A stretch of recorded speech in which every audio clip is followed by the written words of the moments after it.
The Teleran capital spire became a pillar of fire at 1423 local time. The reactor blowout shattered windows for 5 kilometers, and the flames climbed the central towers like a hungry beast. Emergency channel. The Heir is still inside. Repeat, the Heir is trapped on the 40th floor. Protocol says no entry. All units evacuate immediately. Get me a status on the Heir's floor right now. But the doctrine was absolute.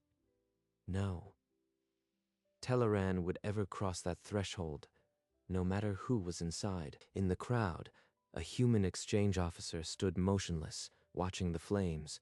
His eyes did not blink. Someone's in there. A nearby officer explained the protocol. To enter a fire was to choose death. The evacuation order was final. They're just leaving her? Then the human turned and headed for his equipment case, walking against the tide of fleeing aliens. He opened the case. Inside lay a fireproof suit, oxygen tanks, and tools built for exactly this nightmare.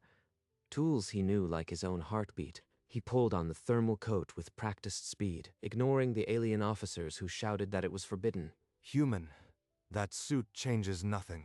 You'll die in there. Maybe. But not trying means that kid dies for sure. Dalor stepped in front of him, blocking the path, his voice raw with command. I forbid it. This is a suicide, not a rescue. Then I die trying. Where I come from.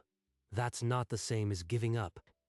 He walked toward the flame-sheathed archway, without looking back, each step carrying him deeper into the heat shimmer. The crowd noise died. Even the flames seemed to hesitate for that single breath. Then he was gone, swallowed by smoke and orange light as the doorway collapsed behind him. He actually went in. Connect me to his comm. I want to hear him die. The helmet camera flickered to life, broadcasting a hellscape of rolling flame and collapsing architecture. Through the smoke, the corridor stretched like a throat into the beast, and Mark pressed forward. I am at the central junction.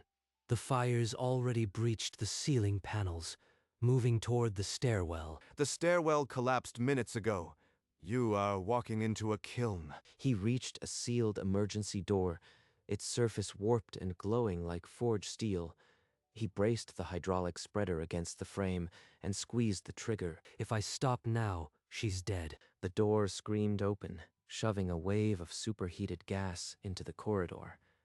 He stepped through, and the suit's exterior temperature gauge buried itself in the red. In the command room, the officers stared at the vitals monitor. Heart rate 112, oxygen saturation 97%, core temperature within human tolerance, impossible by Teleran physiology. How is he still alive? None of this makes sense. Stairwell ahead is blocked. Give me a minute to clear it. He's still climbing. I've never seen anything like this. Mark cleared the last of the debris and climbed into the half-melted stairwell. Through the groan of the collapsing structure, a faint sound reached him, a child's cry thin with terror. Don't leave me, please. I am scared. I am here. I am coming for you. Stay exactly where you are, and don't move. The human is talking to the child. She's still alive. This creature is defying every law of survival. Is our sacred doctrine actually flawed? The main corridor ahead had collapsed into a solid wall of fire and twisted metal. The only possible route was a maintenance shaft, narrow, superheated, and structurally unstable. No other way. Gotta take it. He squeezed into the shaft, his shoulders scraping against the hot walls. The suit's thermal alarm chirped frantically, but he shut it out and pushed deeper. He's entered a maintenance conduit. The interior temperature is well beyond lethal limits for any known species. Still here. Still moving. The shaft ended at a sealed hatch. Mark punched the manual release and dropped into a shielded vestibule. In the corner, shaking, was the child. Easy now. I've got you. Don't let go. He pulled the thermal blanket from his pack and wrapped it around her, tucking the edges tight. She latched onto his neck with a grip born of pure fear. She's alive. Now get her out. He turned to retrace his path, but the maintenance shaft had collapsed entirely. a solid wall of glowing debris where the exit used to be. Your route to the shaft is gone. The original corridor is now a firestorm. There's no way out the way you came. The building groaned, a deep, structural death rattle that vibrated through the floor. Time was running out faster than oxygen. Then I'll find another way. There has to be a secondary evacuation tube on this floor. Negative. That tube was sealed years ago. It's a dead end. Sealed isn't the same as melted. Give me the location.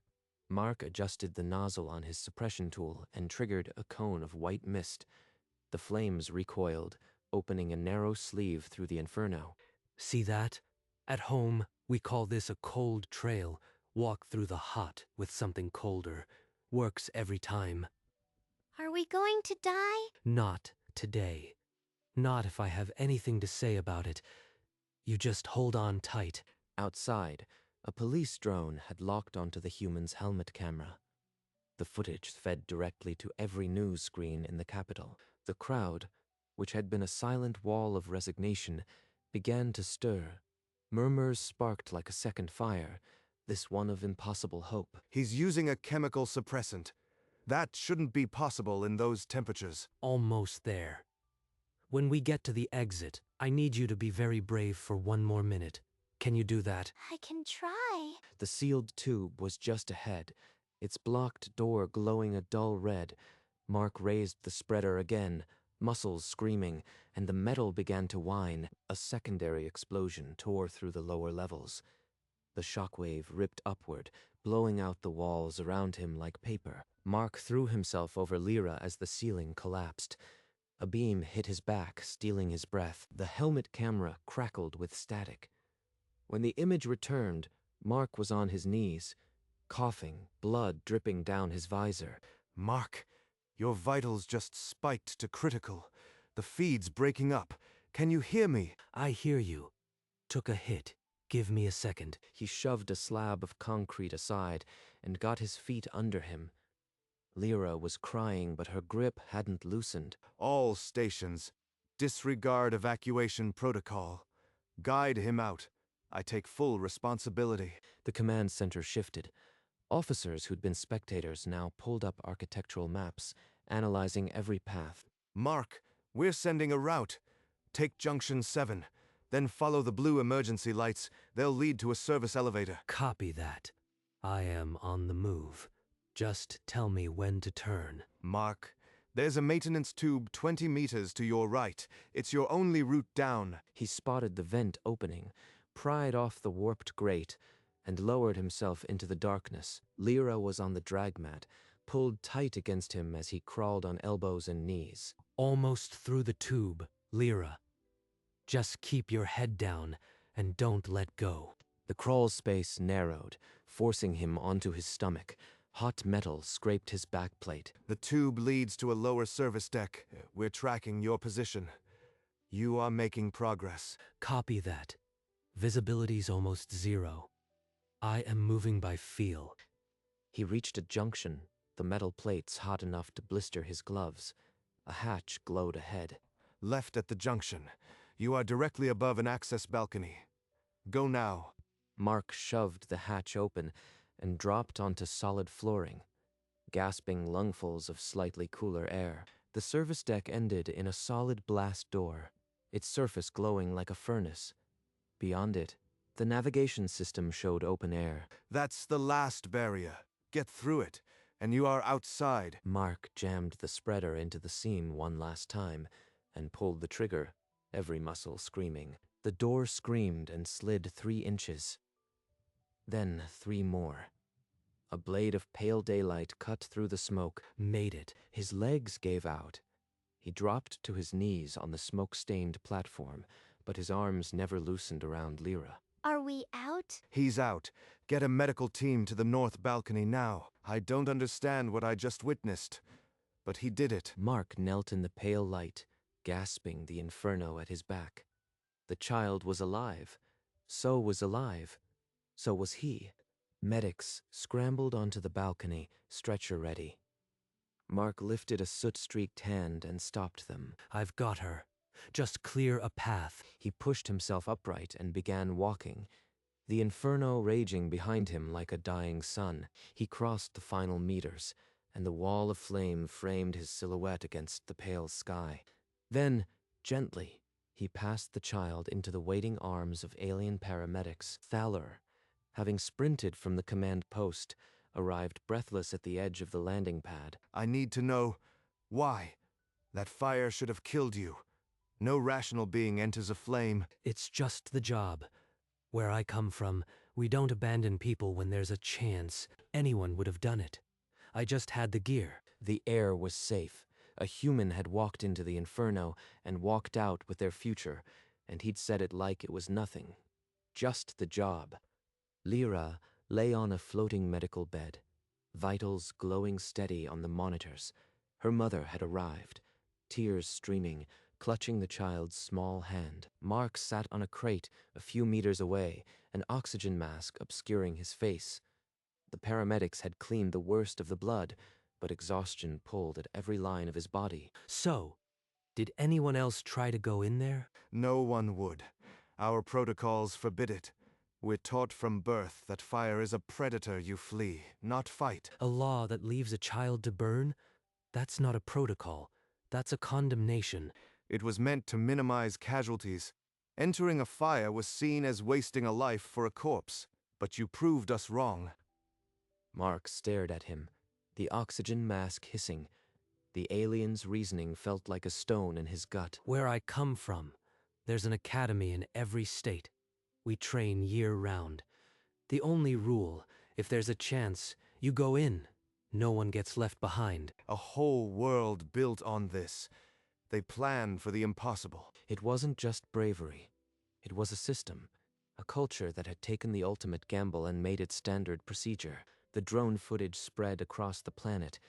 Every screen showed the same impossible image. The crowds who had watched in silence now found their voices. They gathered in public squares, staring up at the replay. Historians appeared on panel networks. One, an elder, spoke of the Great Purge fires that had scarred their civilization. She said, "We abandoned rescue after the Great Purge fires. We called it rationality. A human just proved it was cowardice." I am not special. Every firefighter I know would have done the same. In parks and plazas, they replayed those words. It wasn't a hero. It wasn't a hero. It was a training manual. And for the first time in generations, someone dared to ask, why don't we do that? The question rippled outward, gaining weight. It became a demand. The planet was no longer united by doctrine. It was fracturing, and the fault line ran straight through the image of a human walking into hell. The Great Purge doctrine had survived centuries. Now a single hour of footage threatened to topple it. Thaler found Mark 2 days later in the hospital, his head bandaged, his hands wrapped. Our protocol was wrong. I was wrong. It's not about wrong. It's a choice every society has to make. Do you run from fire, or do you run toward people? I want to make that choice now, but I don't know how. Will you help us? You need trainers, equipment, a curriculum. This isn't about one person's will. It's about building a system. I'll propose a Terran-trained fire rescue corps to the Council. If they deny it, I'll fight in the public square. You'll need political cover. Use the footage. Every screen in the Capitol showed what happens when no one goes in. That footage will either save my career or end it. I accept that. Then you are already on the right path. Just don't expect it to be easy. The first time someone fails, they'll want to blame the system. Thaler left with a promise. He would bring a proposal to the council. Whatever the cost. 3 weeks later, Thaler stood before the Chamber of Governance. Every councillor had seen the footage. Now they had to decide what it meant. He activated the display, and the human walked through fire for the chamber, just as he had for the world. You have all seen the footage, but you have not heard the man's own words. He said, "It's just the job." A councillor rose, his voice sharp. This human was lucky. We don't build policy on luck. Where I come from, we go in because we can't live with the alternative. That is what he told me. A low murmur built in the chamber. Some counselors looked at the frozen image of the human and the child. The chamber divided. Tradition said run. The footage said he ran toward the horror and saved the heir. I violated our protocol that day. And because I did, a child is alive. We have a choice. Rewrite the law, or rewrite our definition of civilization. Silence stretched. Then the murmurs rose. Louder now, edged with a kind of fear that precedes change. The senior counselor struck the floor with the ceremonial staff. We will recess. The vote will be recorded at the next session. The outcome was far from certain. When the council reconvened, Mark's hologram stood beside Thalor, as real as the laws they were debating. I am not here to tell you what to do. I am here to show you what's possible. He held a strip of his fire suit to a welding torch. The fabric glowed but did not burn. This is materials science. With training, you can enter a fire, locate the living, and retreat safely. A counselor asked, "We never considered that a being could be trained to do this." We've been doing it for centuries. It works. We train for months, study fire behavior, and drill until the body reacts before the mind panics. A holographic image of Terran recruits crawling through smoke replaced the demonstration. The council watched, silent. This is the system he's offering. Not a single miracle, but a training program he's willing to send instructors for. The vote was hours away. But for the first time, the council was confronting its own fear, not just judging a human. The council reconvened. The tally lit the great screen, 68% in favor. The ancient doctrine had fallen. The Tellerand Fire Rescue Pilot Program was approved. Terran instructors would train the First Corps. A new era had begun. Thalor looked at the empty hologram platform and nodded once, a silent thanks that carried the weight of an entire world. When they offered Mark a permanent posting as director, he shook his head, already reaching for his battered gear case. I am not a chief. I am a fireman. I go where the fire is. Later, in the hospital garden, the heir approached. Lyra walked slowly, her burns healing, her eyes unwavering. I want to do what you did. Then you will. But remember, it's not about being brave. It's about being ready. She held his gaze like a promise. In that moment, she wasn't just the heir of Teller, she was the heir of a new philosophy. Mark stood, the case in hand. Tomorrow he would board a shuttle home. But today, a child had planted a seed that would outlast empires. The next morning, Mark climbed the shuttle ramp without ceremony. He paused once, then stepped inside. From the viewport, the capital gleamed. The spire was already scaffolded, reconstruction beginning. 3 months later, the first 20 Tellerand recruits arrived on Earth. They climbed ladders, dragged dummies, and learned to trust their gear. The human instructors shouted. Not every recruit was fast, but everyone finished the exercise. They trained to the same standards that Mark had sworn by. Thaler watched from his office, the holofeed a window into a world he had once deemed impossible. Perhaps we can learn this after all. Across the galaxy, Mark's station ran as it always did. New shift, same purpose. He led the morning drill, hose advancement, ladder raise, the old rhythms that kept him ready. Thalor smiled, just slightly. The first Tellerand firefighter was crawling through smoke, and she was doing it right. 6 months later, a residential fire erupted in the capital's old quarter.